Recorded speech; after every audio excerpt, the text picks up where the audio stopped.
বন্ধুসকল, অসম হৈছে কৃষি প্ৰধান ৰাজ্য। অসমৰ শতকৰা 70 জন লোক কৃষিৰ ওপৰত নিৰ্ভৰশীল। গতিকে কৃষি কাৰ্য সম্পাদন কৰোঁতে কৃষিৰ যিবিলাক ফসল হয়, ফসলৰ আমি বীজ ৰোপণ কৰিব লাগে। যেনেকুৱা ধানৰ বীজ, চাইনা বড়ো, ইৰি ধানৰ বীজ, তাৰপিছত গম, পাট, তাৰপিছত নাৰ্চাৰী, ফল মূল ইত্যাদি বিভিন্ন যিবোৰ শাক পাচলি, তাৰপিছত ফুল ফল এইবোৰৰ যাতে আমি উৎপাদন কৰোঁতে আমি বীজ আমি কিনিব লাগে কোনোবা এটা বীজ ভাণ্ডাৰ অথবা হাৰৰ দোকানৰ পৰা। গতিকে এই বীজবোৰ কিনোতে কেতিয়াবা দেখা যায় যে আমাৰ ফসলবোৰ আচলতে নহল, ধুনীয়াকৈ তাতে বীজৰ বীজ গুটিবোৰ আমি কিনিলোঁ। কিনাৰ পিছত যদি সেইবোৰ আপোনাৰ ফসল নিদিয়ে আৰু কৃষকৰ কি হয়, ক্ষতি হয়। গতিকে এই ক্ষেত্ৰত যদি তেনেকুৱা ধৰণৰ ঘটনা সংঘটিত হয়, তেতিয়াহ'লে কৃষক ৰাইজে কি কৰা উচিত?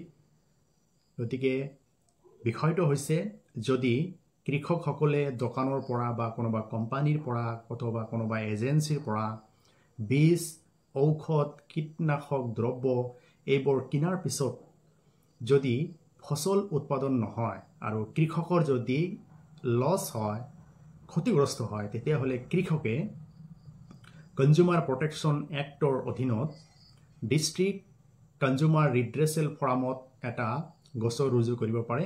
গোচৰ ৰুজু কৰাৰ পিছত উপযুক্ত প্ৰমাণ পাতি সাক্ষী দিয়াৰ পিছত কনজিউমাৰ ফৰামে এটা কম্পেনচেশ্যন আৰু বীজৰ উপযুক্ত মূল্য আৰু ক্ষতিপূৰণ দিয়াৰ প্ৰভিজন আছে।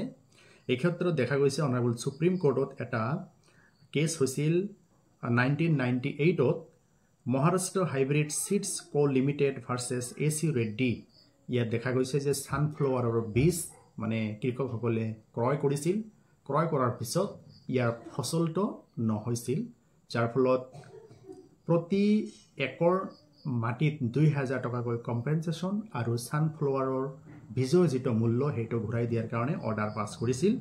গতিকে ডিষ্ট্ৰিক্ট ফৰামৰ পৰা এইটো আপোনাৰ ষ্টেট ফৰাম, তাৰপিছত নেশ্যনেল কনজিউমাৰ ফৰাম, তাৰপিছত অনাৰেবল হাইকোৰ্টত এই গোচৰটো গৈছিল। গতিকে কৃষকসকলে ফসল বীজ কিনাৰ পিছত যদি সেয়া ফসল উৎপাদিত নহয়, কৃষকসকলৰ যদি লছ হয়, তেতিয়াহ'লে কৃষকসকলে কনজিউমাৰ প্ৰটেকশ্যন আইনৰ অধীনত ডিষ্ট্ৰিক্ট কনজিউমাৰ ফৰামত গোচৰ দাখিল কৰি উপযুক্ত ক্ষতিপূৰণ আৰু বীজৰ মূল্য ঘূৰাই পোৱাৰ অধিকাৰ আছে। যদি ভিডিঅ'টো আপোনালোকৰ ভাল লাগে, অৱশ্যই লাইক, কমেণ্ট আৰু শ্বেয়াৰ কৰিব। ধন্যবাদ।